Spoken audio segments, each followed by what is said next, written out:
Welcome sa ating session ngayon dito sa Kong's Test Podcast. Kumusta ka? Alam mo, may isang narrative, isang kwento na madalas marinig, lalo na siguro kung may background ka sa ilang grupo, no? Yung tungkol sa pagtalikod. Oo, yun nga. Yung idea na pagkamatay daw ng mga apostol, bigla na lang boom, nawala yung tunay na iglesia.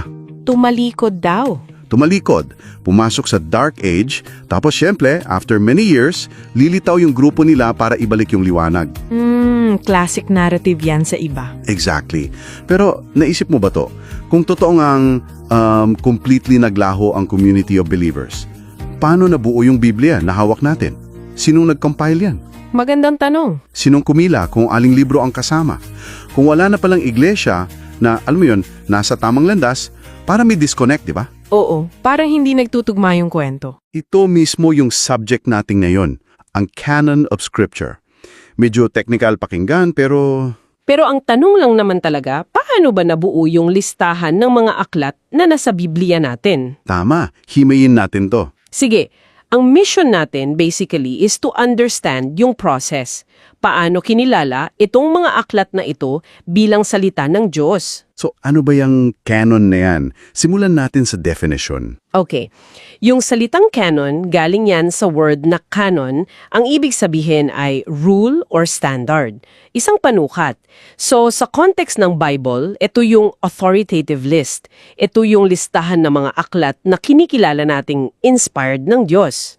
Okay. So yung standard kung alin ang kasama at hindi. Exactly. Kasi kung naniniwala tayong inspired ang banal na kasulatan, dapat lang na may definite list, di ba? Hindi pwedeng open-ended. Makes sense. Okay, unahin natin yung lumang tipan, yung Old Testament. Paano na-determine yung mga libro doon? Ito ba yung mas madali? In a sense, medyo mas straightforward siya kasi ang key point dito ay si Jesus at ang mga apostol. Tinanggap nila at ginamit yung Jewish canon of scripture na existing na noon, yung Hebrew Bible. Yung ginagamit na ng mga Hudyo bago pa man dumating si Kristo. Oo, yun ang tinatawag din nating Masoretic text, yun ang basehan. At ito rin yung Old Testament na ginagamit ng mga protestante ngayon. Okay, so yung 39 books na kinikilala natin sa Protestant OT. Yun din yung kinilala ni Jesus at ng early church, the same OT canon Jesus used. So may historical continuity. Okay, gets. Pero ito, yung madalas itanong, paano yung mga extra books sa Catholic Bible? Sa Orthodox din? Yung Apocrypha or Deuterocanonical books. Oo, yung Tobit, Judith, Maccabees, saan galing yun? Bakit wala sa Protestant? Magandang tanong yan. May kinalaman yan sa isang Greek translation ng Old Testament called the Septuagint, LXX minsan ang abbreviation. Septuagint, Greek translation. Ginawa to centuries before Christ para sa mga Hudyong nasa labas ng Israel na Greek na ang wika, mga Hellenized Jews. Ngayon, dito sa translation na to, na isama o nakahalo yung mga aklat na yan, yung Apocrypha, tinanggap yan ng Roman Catholic at Eastern Orthodox churches as part of their OT canon. So sa translation pala yun nagsimula. Hindi sila originally part ng Hebrew Bible na ginamit ni Jesus. Basically, hindi sila kasama sa Hebrew canon na kinilala ni Jesus and the Apostles at ng Judaism noon at ngayon. May debate dyan, pero yun ang Protestant understanding based on the historical evidence. Importante ring i-clarify, iba tong OT Apocrypha sa mga tinatawag na New Testament Apocrypha, yung mga Gnostic Gospels. Ibang usapan yun. Okay, sige. Balikan natin yung Gnostic mamaya. So sa OT, mukhang yung basehan ng Protestants ay yung mismong canon na ginamit ni Jesus. Oo, yun ang pinaka-solid na anchor point. Okay, clear. Now, let's move to the New Testament. Ito na yung mga sinulat after ni Jesus. Mas naging complex ba to? Well, oo, in a way. Kasi ito, nabuo habang lumalago pa lang ang iglesia. Wala pang established tradition tulad ng sa OT.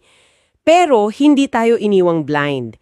May crucial promise si Jesus sa mga disciples niya. Ano yun? Nasa Gospel of John, sabi niya, isusugo niya ang Holy Spirit ang mga aliw.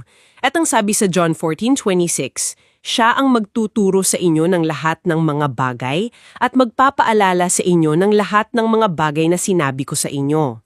Parang assurance na hindi nila makakalimutan or mali-mali ang matuturo nila. Exactly. Tapos sa John 16:13, papatnubayan niya kayo sa lahat ng katotohanan. So may divine guidance para sa mga apostol. Sila yung authorized witnesses. Okay, powerful yon. Pero kumusta naman yung tingin ng mga apostol mismo sa sarili nilang mga sulat at turo? Confident ba sila na inspired yon? Sobra. Hindi nila to tinitake lightly.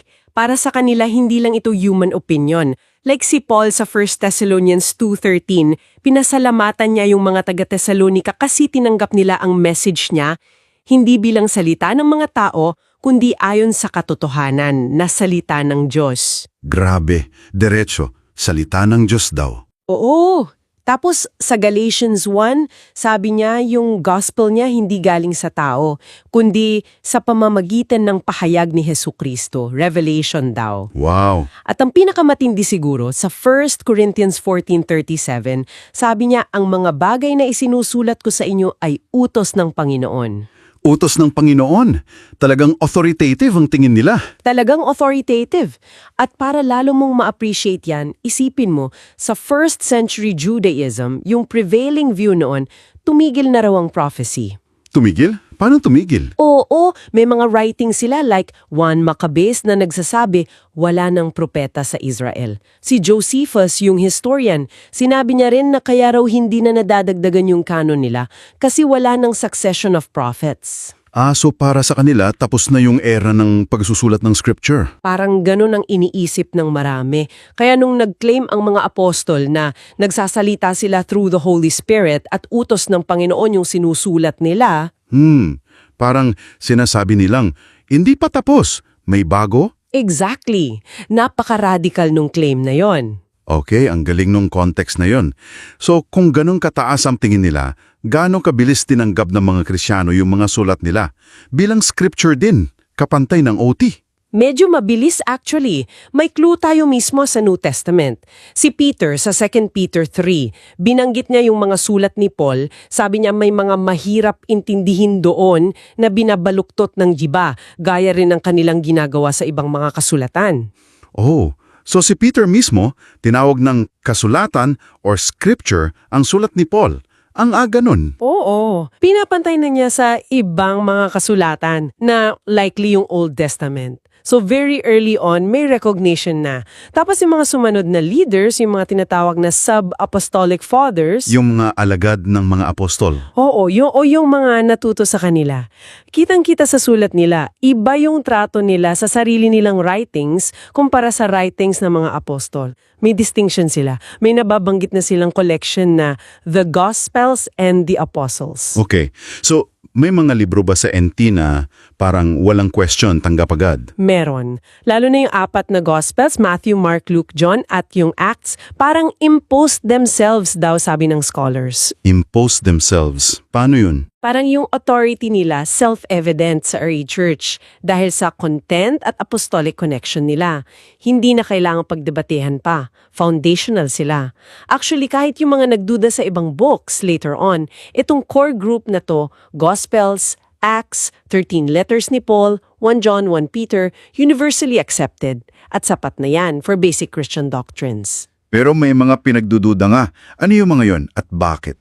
Oo. Sa East, Greek-speaking churches, medyo may hesitation sa revelation o pahayag, siguro dahil sa symbolism or misuse by some groups. Sa West, Latin-speaking, may nag-question sa Hebrews, hindi dahil sa turo, kundi dahil hindi sure kung si Paul ba talaga sumulat. Importante kasi sa kanila yung direct apostolic authorship. Authorship ang issue sa Hebrews. Oo. May iba pang pinag-usapan like James, 2 Peter, 2 and 3 John, Jude. Mga mas maikli kasi or hindi kasing widespread agad ang circulation. So may proseso talaga. May mga early lists ba na nagpapakita nito? Meron. Yung sikat ay Muratorian Canon, mga bandang 175 AD. Nandun na yung 4 Gospels, Acts, 13 Paul, Jude, 2 John, Revelation. Pero may wala pa? Oo, wala pa yung Hebrews, James, 1 and 2 Peter. Tapos may kasama pang iba na eventually hindi napasama sa final list. So yung listahan nag-solidify over time. Hindi yan one-time event sa isang council meeting lang. By the 4th century, largely settled na yung 27 books natin. At ito yung super important point. Yung debate noon, hindi yung baka may kulang pa tayong inspired book. Walang ganong worry. Ah, talaga? Oo. Ang tanong ay, mas eto bang Hebrews or Revelation dapat ba talagang kasama or baka hindi? Issue of inclusion, not omission. So, hindi tayo dapat kabahan na baka may nawawalang libro? Exactly. We don't need to worry na may lost books of the Bible na inspired. Ang focus ng early church ay i-confirm kung yung mga nasa kamay na nila ay talagang authoritative lahat. Napaka-comforting niyan. Okay, so ano yung naging parang criteria or standards nila, lalo na sa Protestant view, para masabing, okay, pasok to sa canon? Generally, may 3 tinitignan, although hindi ito parang mechanical checklist noon. Una, apostolic origin, authority.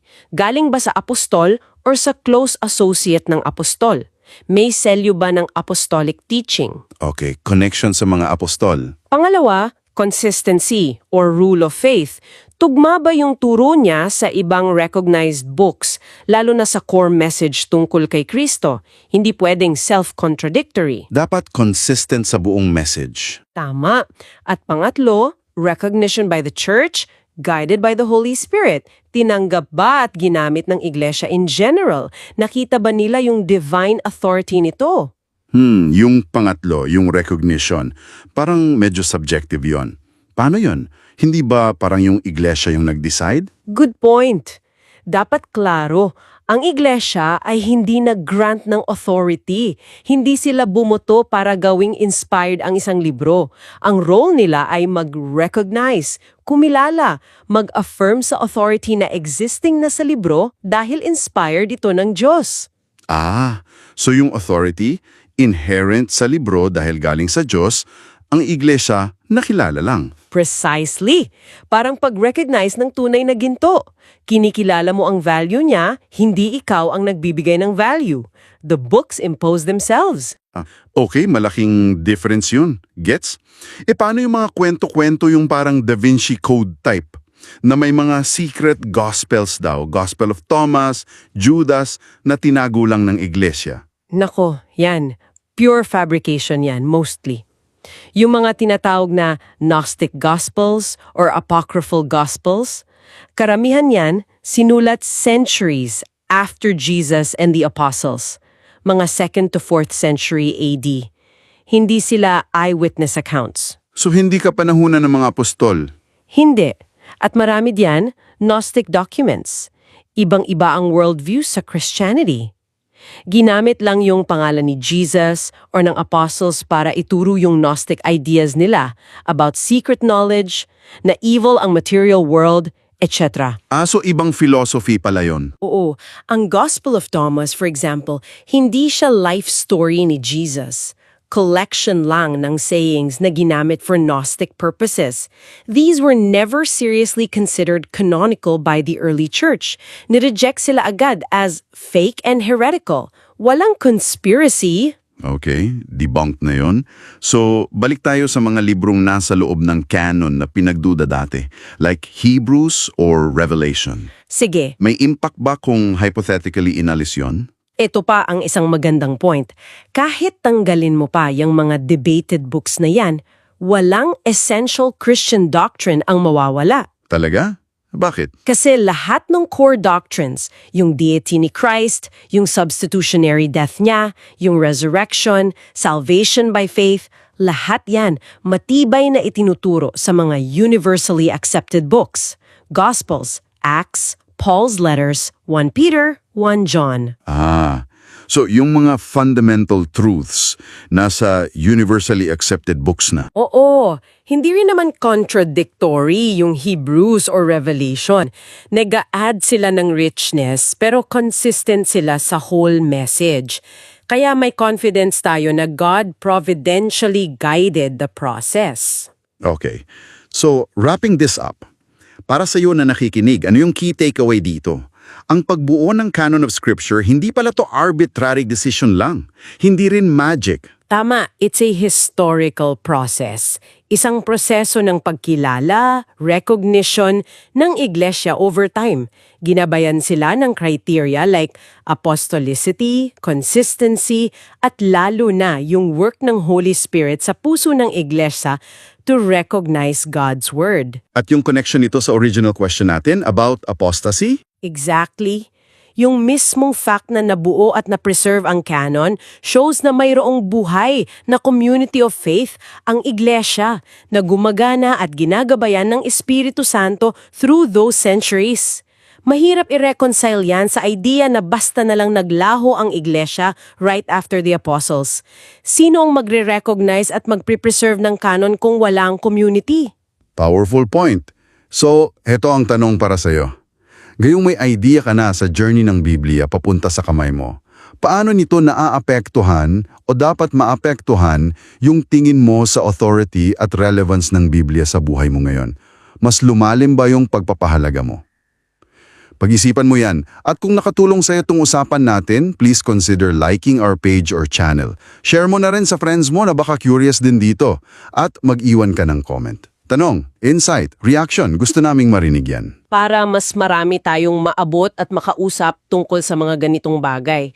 At for fact-checking or deeper study, yung mga references na ginamit namin, nilagay namin sa comment section or description below. Check mo lang. Hanggang sa susunod nating paghimay ng kaalaman, maraming salamat sa pakikinig mo dito sa Kong Steph's Podcast.